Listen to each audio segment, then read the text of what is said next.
Hello. Hello. Welcome to this week's podcast, Power Up. This is all about soulful honesty and utilizing that soulful honesty with love and understanding.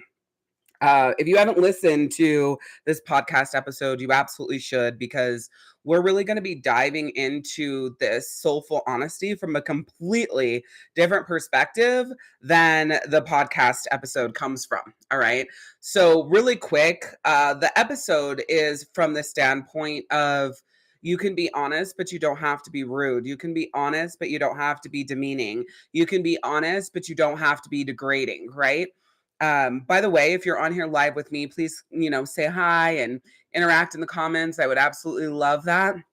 I love seeing who's on here and all that good stuff. So anyway, so that's what the concept and the angle that the podcast episode is coming from. But I want to come from the angle today of soulful honesty with yourself. And I'm so big on that. I feel like we tend to lie to ourselves a lot to make it to where whatever we're saying makes sense to our brains, right? Or maybe so that we can get out of whatever it is that we've kind of got ourselves into, or, we lie to ourselves because telling the truth is too painful. And it's not something that we want to face. So that there's that avoidance again, right? If you don't know who I am, I'm Power Coach Alishia, and I specialize in helping you put yourself first without feeling guilty, heal your soul, and find yourself again. I do that through my AWC process that takes you from feeling burnt out and depleted to feeling alive and living life at peak personal power. All right. So let's look at soulful honesty from the perspective of you being honest with yourself. Because honesty with yourself is more powerful than anything, right? And it's first and foremost, the most important place to come from is honesty with yourself. I'll be in conversations with Daniel and I'll be like, that is completely a lie. And not a lie to me, but a lie to him. It's like, that is completely a lie. Like, that isn't being honest with yourself, right?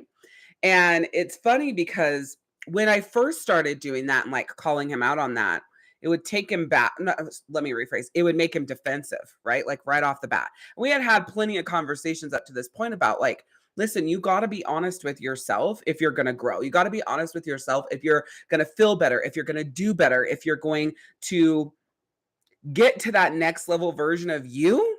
Honesty with yourself is everything, because otherwise you're lying to yourself and staying the same. And that's where the challenge comes in.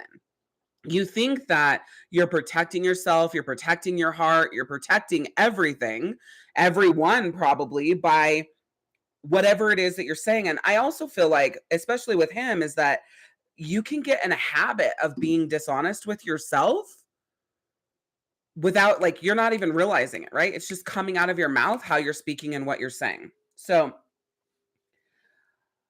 it can come from any sort of topic, any sort of perspective, the dishonesty with yourself, right? Soulful honesty is telling yourself the truth, even if it hurts.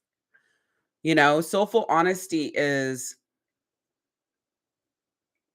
showing up for yourself in ways that you've never done before. It's like when you're in a conversation and you say something, catch yourself. Is that true for you? I talk about this all the time. The lies we tell ourselves. There's a podcast episode on that in season 1. Yeah, you should check that out, right? It's like we go through life lying to ourselves and we look in the mirror and wonder why we don't recognize who we are. Why we've gained so much weight, or we don't even know what we like anymore. We don't know what makes us happy anymore. We don't know what we feel connected to. It's because you've been running through life lying to yourself about what you need and what's most important, and like where your values are and where your honor is and where your personal respect is, and letting people push your boundaries, not establishing boundaries, deciding to get on meds instead of having hard conversations, deciding to get on meds instead of doing the work that your soul actually needs. I talk about this a lot. You'll hear me talk about meds versus action, right? And it's not coming from a perspective that I don't think that there is like a place and a space for people to be on meds, and different things like that. My point in sharing that is that generally we are getting on these medications and we're doing these things because we aren't taking the action necessary to grow through what it is that's going on inside of us. And so if you aren't being honest with yourself, that's just another cog of disconnection. So in coaching my clients, I'll notice it's in relationships that there is a lot more dishonesty with yourself, right? Where it's like, oh, I love my husband so much. He loves me so much. Life is just busy right now. Okay. That could be a truth. Is that the truth, though? Is life just busy, or have you guys gotten lazy with each other? Is life busy, or are you guys avoiding things that really need your attention for that relationship to grow? Is life busy, or have you guys reached this place of complacency and your relationship not being as important to you as all that other shit? Which is interesting because that was the vow you took, right? Everything else wasn't, the vow wasn't that everything else was going to be more important than you two. The vow wasn't that, you wouldn't be there for each other and work through those hard times, those challenging times. The vow wasn't that, oh, we're just going to be in this and do this thing called life for companionship, but we're not really going to show up for each other, right? So, that's one place that we lie to ourselves. And you'll hear me talk about, marriage and relationships a lot on the podcast because it's a big part of my growth and the work that I've done and still do with myself. And so it comes up a lot in conversation. So if you're thinking, well, like, how do I have those conversations? How do I move from this place of complacency? And you have all those, thoughts, not only, in listening to the podcast, are you going to get some information on that and some ideas on how to do that? But by, donating and subscribing to the Soul Circle Patreon, not only do you get a lot of benefits from that, but we dive deeper into stuff like that. You're getting more tangible things and handouts, and you're invited to our soul camps that we do and our different like retreats that we do and different things like that, where you can really dive into more of that work. So I just want you to know there's tons of different ways for you to get that support and, get that help in furthering that stuff there. But another way that you lie to yourself is the expectations, right?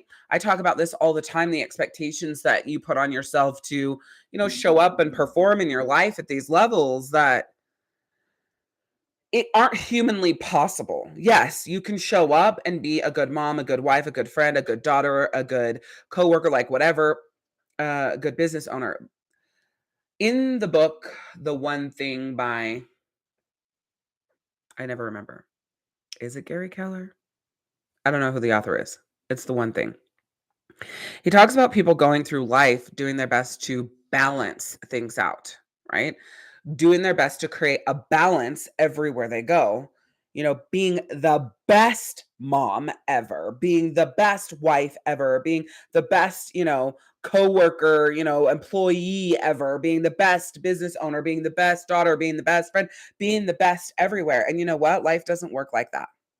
You cannot be the best in all areas at all times.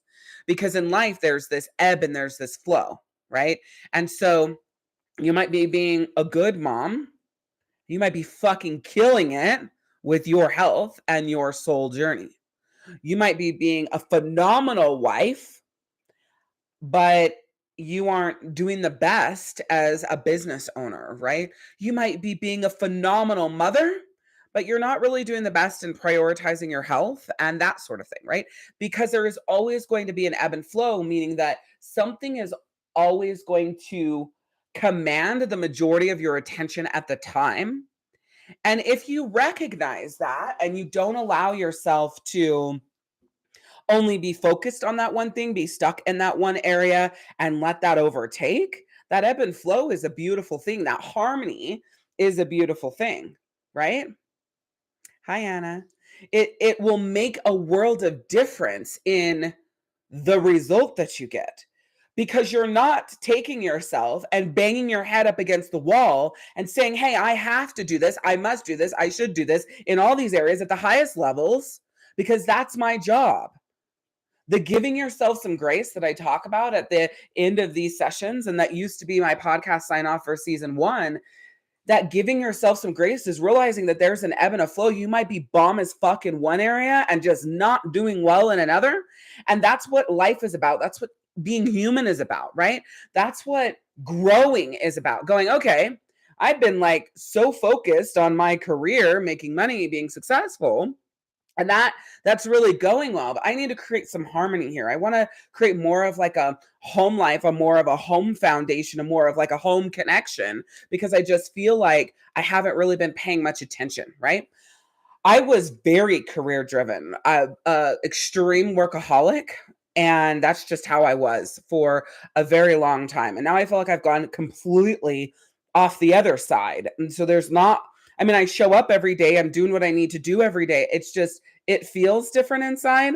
Like I will literally log off and go get lunch, or log off and just take a break. And, to me, that's completely off the other side. That's probably really harmony. But to me, that's completely off the other side because that's not how my personality used to be. But it was prioritizing work and money because that's what I needed to do to take care of my family. Now, that was not a lie that I told myself. That wasn't me just saying whatever so that I could overwork. It was the case. My money kept the lights on and the roof over our head and food on the table and all those things. So it felt like I had no other choice but to put all of my time and energy into that, while Daniel's most of his time and energy was into raising the children, right? And that was the harmony of our household and how we made it work. And it worked out great for a long time. And then I've noticed as the years go on, especially the last 2 years and coming into 2023, I have been more focused on creating a more solid home environment. Now, I'm not a big cooker, so I don't really cook dinner. I don't love to cook. Pretty good cook, but I don't enjoy it. So it doesn't look like making dinner every night and that sort of thing, but it definitely looks like being more present around the household, running the children around, being more involved in other things besides their emotional well-being, because I've always been very involved in my children's emotional well-being. It's extremely important to me, so that's always been something that I've done, no matter how busy I was with work and how much money I was making and all those sorts of things. And so I like really am shifting into this like foundational home closeness connection environment, maybe because Ronan's going to turn 18 next year. I'm not sure. I remember I noticed that with the lady I used to go to get my eyelashes done. When her son turned 17, it was like she would always be like, I just want to be home with him. Mine's like kind of reversed, where I'm like, I just want you to be home with us, because he's a teenager. So he's like always want to go out and do all these things and, be gone and spread his wings and all that good stuff. And so you got to be honest with yourself on whether or not, you have the capacity to do things, or are you spending too much time in one place? I guess that was my whole point of that. Are you spending too much time in one place where you need to create more of that ebb and flow in the other areas so you're in and out and not just so one thing? Not just so focused on this is my life, this is where I focus, this is what I'm doing, like just being a mom, right? Like so many women get caught up in, it's literally the trap of motherhood being your only purpose. It's not. If motherhood was your only purpose, you wouldn't be married and have families and all of these other things. Like, yes, it's fulfilling, and yes, it's amazing, and yes, it's, all of these other things rewarding, and it's just part of why some people are here, because some people, that's not their belief system, right? That motherhood is their purpose. So, yes, it's part of the reason maybe why you're here, but it isn't your whole reason. And you know that because if you put all of your time and effort and energy into raising children and then they move out, it's like a whole soul cleanse journey, because You don't recognize yourself. You feel disconnected from yourself. You don't know what you like or what makes you happy. You're looking at your partner going, who the fuck are you? You know, like there's all of this disconnection everywhere because you were so absorbed in just being a mom that you missed that there's so much more to life. There's so much more to life that makes being a mom that much more gratifying and that much more amazing. There's so much more to life for you to feel whole in your soul and feel so good inside. There's so much more to life in your relationship with your partner and the beautifulness of that relationship and the connectedness and that sort of thing. There's so much more to life with your friends and building the relationships with people that are outside of your house and outside of your day in and day out and all those responsibilities and things you do. All of these people are so important. All these relationships are so important to the growth of your soul and feeling connected to yourself and being the best version of yourself. But when you tell yourself a lie like, my only job is to be a mom, it doesn't necessarily make it unfulfilling, which for a lot of women it does. I would say 85% of the time it makes it extremely unfulfilling for women because she feels like her only identity is in being a mother, and it's making her feel lonely and disconnected and just there's not that seen, heard, understand. None of that's there because everything is hyper focused on this one area, this one thing, right? So I bring that because I coach a lot of mothers, and these are, different things that I'm working mothers through. It's like, not to be misunderstood with the fact that you can't be there for your kids and show up for your kids and, cook them dinner every night. It's not to say those things. It's to say, though, where is the harmony in the other areas of your life? How long have you been stuck in this area, being everything and, really neglecting the areas that make you feel whole? Soulful honesty is about, where do you need to be honest with yourself? Where do you need to tell yourself the truth? How often do you tell yourself the truth? Do you catch yourself lying to yourself? Do you ever? If you don't, then you're not paying attention. Because most of us lie to ourselves to get through the moment, to get through the day, to make things happen. Or most of us lie to ourselves because we're not paying attention. We don't even realize we're doing it, right? Soulful honesty is about going, you know what? Where am I not telling myself the truth? Where am I not being honest with myself? And if you look at the latter part of the podcast episode title, it's Soulful Honesty with Love and Understanding. So the episode's all about being able to be honest with other people while also having that love and understanding, value, honor, and respect of the other person, right? You can be honest without being demeaning. You can be honest without being degrading. You can be honest without hurting people's feelings, right? You can be honest without creating turbulence with others. That's the whole episode's, you know, point. And in this power up, it's you can do all those things with yourself as well, right? It isn't about beating yourself up or how you're doing everything wrong or, how you're not good enough or any of that. Soulful honesty is just about factual honesty. You know what? That's not true. Or actually, that is true. I want more of that. I want to show up and do more of that. I want to show up and feel more of that. I'm ready for this. I want to move forward with that. Let's go back to love relationships and soulful honesty, right? A lot of times we'll stay in a marriage because we don't want to fail. But if you're asked why you stay in a marriage or relationship, it's because you love them. That's a big gut punch. It's like, well, can it be both? One's going to outweigh the other, right? Like, I'm mostly here because I don't want to fail, right? I don't want to be a failure in this marriage. I don't want to be looked at as a failure. Divorce is not, accepted in my my family and my world. Or it's like I love them so much, but I'm miserable as fuck. Good honesty, right? Then what needs to happen? Generally, the misery comes from not being honest with the person, your partner, not telling them how you feel, not telling them what's going on because you are avoiding conflict, disconnection, Oh my gosh, I just spit all over myself. You're avoiding conflict, disconnection, disruption, issues. You don't want that to happen. So you don't do that. And I have a podcast coming up. It's going to be on July 6th. So write this down. I love this fucking episode. It's bomb. Some of my best work. And it's called Stop Normalizing Avoidance. Stop idealizing avoidance and normalize conflict. Stop idealizing avoidance and normalize conflict. I've been talking about it a lot.